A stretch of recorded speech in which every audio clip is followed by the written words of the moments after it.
नमस्कार दोस्तों, स्वागत है आपका अपने चैनल जीवी क्लासेस पर। तो आज हम बात करने वाले हैं राजस्थान के भौतिक प्रदेशों के बारे में। हमने राजस्थान का भौतिक प्रदेश में सामान्य परिचय के बारे में बात कर लिया। आज हम सीधा स्टार्ट करने वाले हैं। जो मरुस्थल के मैंने आपको वो भौतिक प्रदेश के मैंने आपको 4 भाग लिखवाए थे।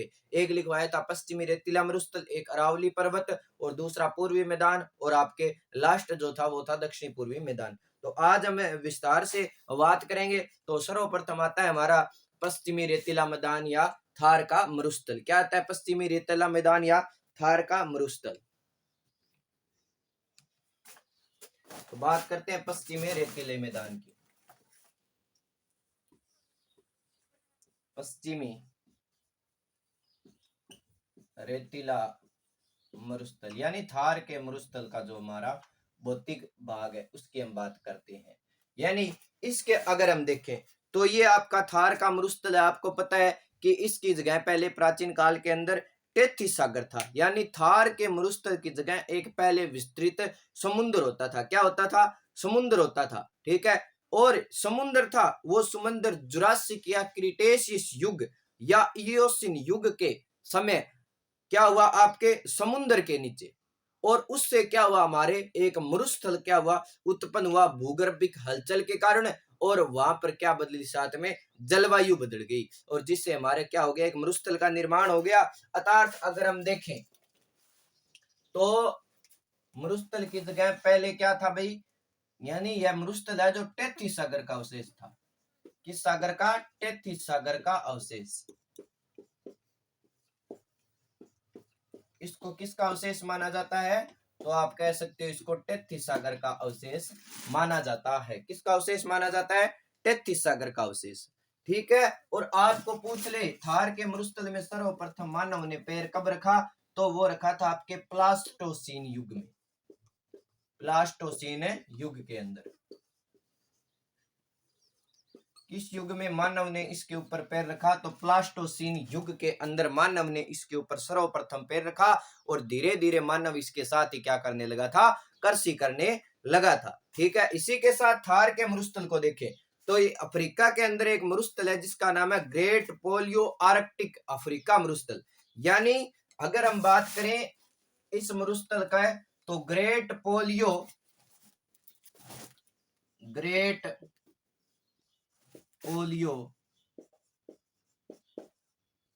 आर्कटिक मरुस्थल। ग्रेट पोलियो आर्कटिक मरुस्थल का भाग है। क्या है? भाग है। कौन सा मरुस्थल? थार का मरुस्थल। किस मरुस्थल का भाग है? तो ग्रेट पोलियो आर्कटिक मरुस्थल का क्या है? आपके भाग है। ध्यान में रखना। इसी के साथ अगर देखें तो ये जो ग्रेट पोलियो मरुस्थल है आपका, ये भारत या विश्व में 2 भागों पर फैला हुआ है। कितने भागों पर फैला हुआ है? 2 भागों पर। एक तो फैला है भारत में और दूसरा फैला है पाकिस्तान में। भारत में फैला है एक तो, और दूसरा फैला है ये पाकिस्तान में। कहां पर फैला है? पाकिस्तान में। और एक फैला है भारत में। 2 जगह फैला। आपको पूछ ले ग्रेट आर्कटिक पोलियो जो मरुस्थल है, ग्रेट पोलियो आर्कटिक जो मरुस्थल है विश्व के कितने भागों में फैला है? तो 2 भागों में। एक भारत में फैला है और दूसरी जगह आपका पूछे तो पाकिस्तान के अंदर फैला है। राजस्थान, पंजाब, गुजरात, हरियाणा के अंदर। राजस्थान, पंजाब, गुजरात व हरियाणा, इतनी जगह पर क्या है? फैला हुआ है। ध्यान में रखना। ठीक है। पाकिस्तान में एक सिंध प्रांत में फैला है, सिंध प्रांत व पंजाब प्रांत के अंदर 2 प्रांतों में फैला हुआ है। ठीक है। और भारत में इसे आपको पता हो तो क्या कहते हैं? रेगिस्तान। क्या कहते हैं भारत में इसे? रेगिस्तान। और पाकिस्तान में इसे जाना जाता है चोलिस्तान के नाम से। किसके नाम से जाना जाता है? चोलिस्तान के नाम से। यह बात आपसे पूछी जा सकती है। यानी थार के मरुस्थल को भारत में किस नाम से जाना जाता है? तो रेगिस्तान के नाम से। पाकिस्तान में किस नाम से जाना जाता है?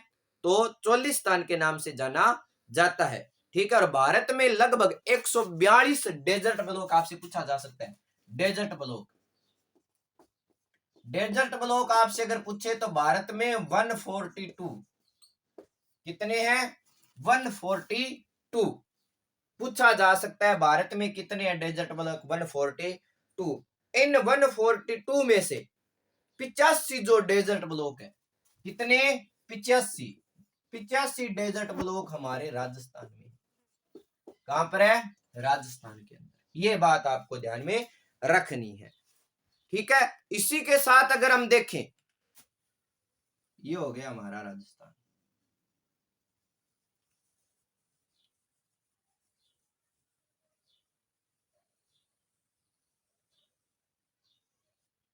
ठीक है, ये है अरावली की स्थिति।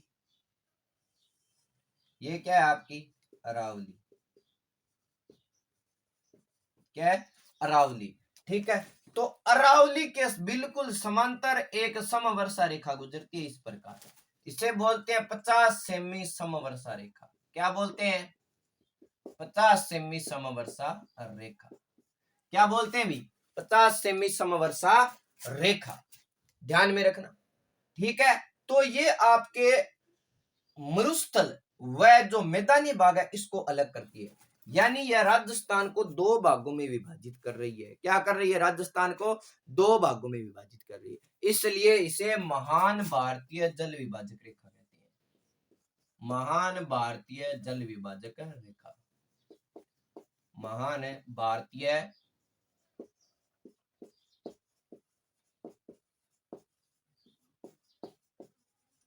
जल विभाजक रेखा कहा जाता है। क्या कहा जाता है? महान भारतीय जल विभाजक रेखा कहा जाता है। ये बात आपको ध्यान में रखनी है, ठीक है। जो अब आपको पूछा जा सकता है कि अरावली के जो पश्चिम में भाग है वो आपको पूरा का पूरा ध्यान में होगा मरुस्थल है, और ये लगभग क्या माना जाता है? आपका मैदानी भाग, पठारी भाग भी माना जाता है।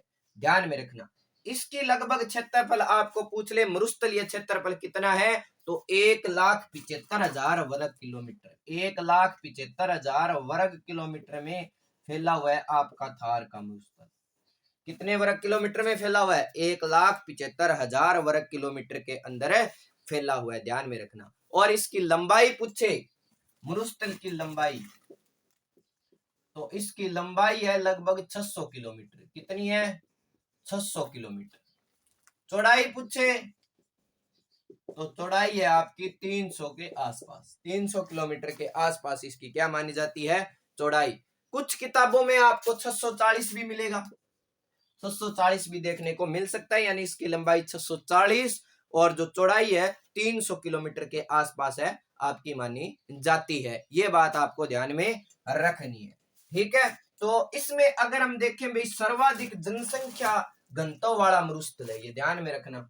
सर्वाधिक जनसंख्या घनत्व वाला मरुस्थल, जनसंख्या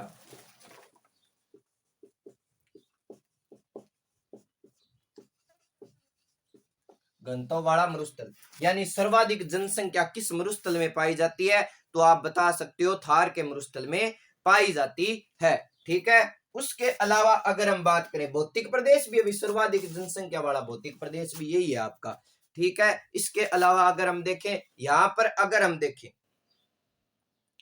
तो आपको पूछ ले सर्वाधिक जनसंख्या घनत्व वाला मरुस्थल, तब तो आपको बताना है थार का मरुस्थल। आपको पूछ ले न्यूनतम जन घनत्व वाला भौतिक प्रदेश, सर्वाधिक जन घनत्व वाला मरुस्थल, तो कौन सा हो गया? थार का मरुस्थल। और आपको पूछ ले राजस्थान में न्यूनतम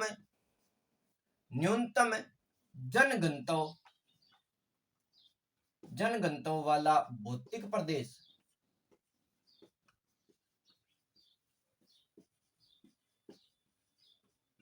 भौतिक प्रदेश, तब आपको क्या बताना है?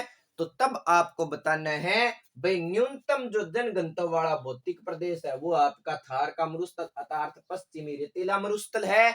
और आपको पूछ ले सर्वाधिक जनघनत्व वाला मरुस्थल, तब आपका थार का मरुस्थल। भौतिक प्रदेश न्यूनतम है। ध्यान में रखने वाली ये बात है सबसे इंपॉर्टेंट। और राज्य की लगभग 40% यहाँ पर जनसंख्या निवास करती है। कितनी प्रतिशत राज्य की जनसंख्या निवास करती है यहाँ पर? तो राज्य की 40% जनसंख्या यहाँ निवास करती है। ये बात आपको ध्यान में रखनी है। और मिट्टी पूछे तो रेतीली बलुई मृदा यहाँ पर पाई जाती है, ये आपको सभी को पता है, पाई जाती है। तो ये भी बात भी आपको ध्यान में रखनी है। जलवायु पूछे तो शुष्क या अत्यधिक विषम जलवायु यहाँ पर देखने को मिलती है और 50 सेंटीमीटर से कम वर्षा होती है। कितने से कम वर्षा होती है? 50 सेमी से कम वर्षा।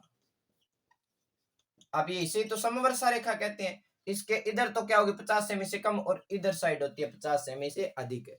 ठीक है, आगे हम बात करेंगे भाई मरुस्थल में पढ़ेंगे हम। इस मरुस्थल को 2 भागों में विभाजित किया गया है। ध्यान में रखने वाली यही बात है। सर्वाधिक जैव विविधता वाला मरुस्थल, ये बात भी आपको ध्यान में रखनी है। सर्वाधिक जैव विविधता वाला मरुस्थल, सर्वाधिक जैव विविधता, जैव विविधता वाला मरुस्थल, सर्वाधिक जैव विविधता वाला मरुस्थल भी कौन सा है आपका?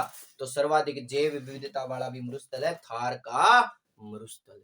अब हम मरुस्थल को 2 भागों में विभाजित किया गया है। वह 2 भाग किस प्रकार कैसे विभाजित किया, उन भागों की हम थोड़ी सी बात कर लेते हैं। तो इनको मैं मिटा देता हूं। आगे हम देखें भी मरुस्थल को किस प्रकार 2 भागों में विभाजित किया गया है। तो ये फिर मैं राजस्थान बनाता हूं एक बार फिर से।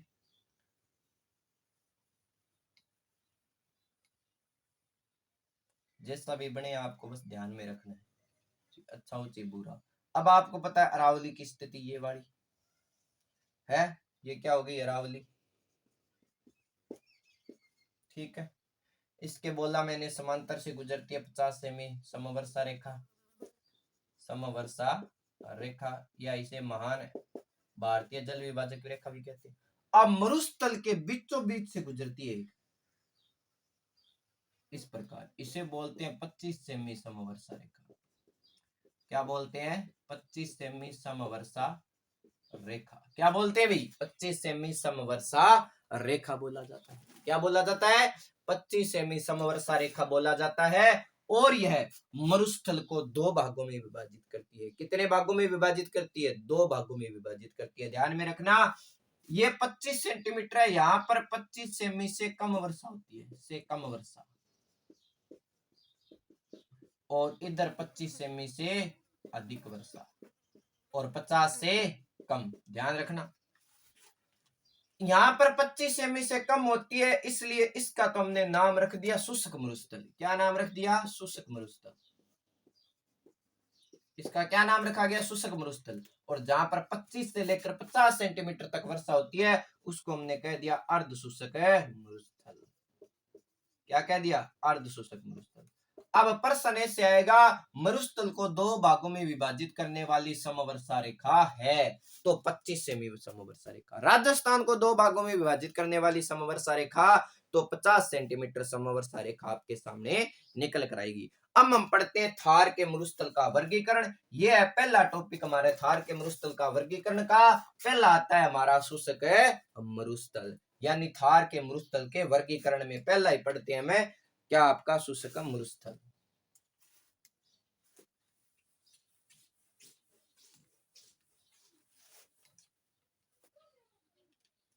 ये देखो हमारा वर्गीकरण। वर्गीकरण में अगर हम देखें तो थार के मरुस्थल को मैंने बताया 2 भागों में विभाजित किया। एक है शुष्क मरुस्थल और दूसरा है आपका अर्ध शुष्क मरुस्थल। क्या नाम है? अर्ध शुष्क मरुस्थल। एक है शुष्क मरुस्थल और दूसरा है अर्ध शुष्क मरुस्थल। आगे शुष्क मरुस्थल को 2 भागों में विभाजित किया गया है। एक है बालू का स्तूप युक्त प्रदेश, जहां पर बालू का स्तूप अधिक पाए जाते हैं, बालू का स्तूप युक्त प्रदेश, और दूसरा है बालू का स्तूप मुक्त प्रदेश, बालू का स्तूप मुक्त प्रदेश।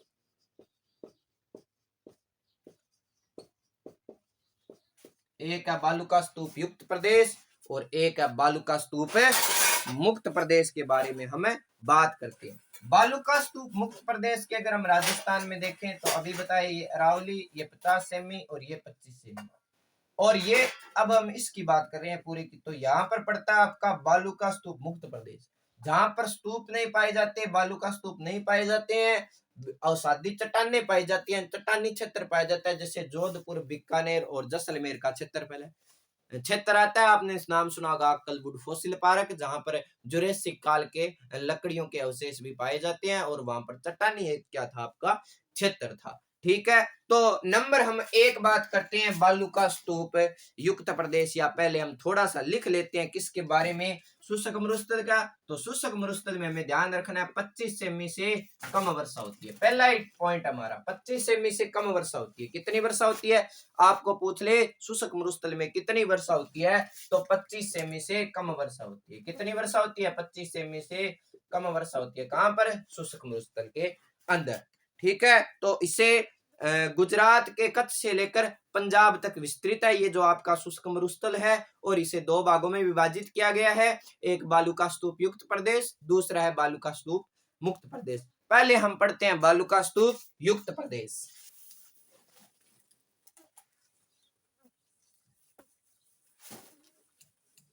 मरुस्थल चल रहा है हमारा, बालू का स्तूप मुक्त प्रदेश युक्त।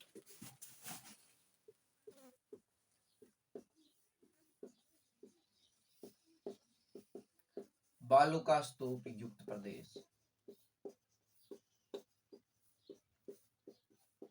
बालू का स्तूप युक्त प्रदेश हमारा पहला है। ठीक है, तो इसका विस्तार अगर हम देखें, यानी किन किन जिलों में है, तो उन जिलों की आपके लिए ट्रिक है। क्या है, ट्रिक। वो ट्रिक आपको ध्यान में रखना है, तो आप जिलों को आसानी से याद कर सकते हो। तो ट्रिक है, जब से तुम्हें मैंने देखा सनम, तुम क्या हो, गंजे हो। जब से तुम्हें मैंने देखा सनम, तुम, जब से मैंने तुम्हें देखा सनम, तुम गंजे हो। क्या हो, तुम गंजे हो। कि जब से तुम्हें मैंने देखा सनम तुम गंजे हो, तो ये बन जाएगा, आप देख सकते हो, जैसे बन जाएगा आपका जैसलमेर। जैसे क्या बन जाएगा आपका जैसलमेर, ध्यान में रखना है, जैसे बन जाएगा जैसलमेर। इसका विस्तार एक जिला तो कौन सा है आपका, जैसलमेर में बालू का स्तूप जो युक्त प्रदेश है उसका एक तो जैसलमेर में विस्तार है। कहां पर है, जैसलमेर। वैसे बन जाएगा बाड़मेर और बीकानेर, बाड़मेर और बीकानेर, बाड़मेर और बीकानेर। इसके अलावा नागौर, सीकर, चूरू, झुंझुनू। ठीक है, तो न से बन जाएगा नागौर। ठीक है, और जय से बन जाएगा झुंझुनू,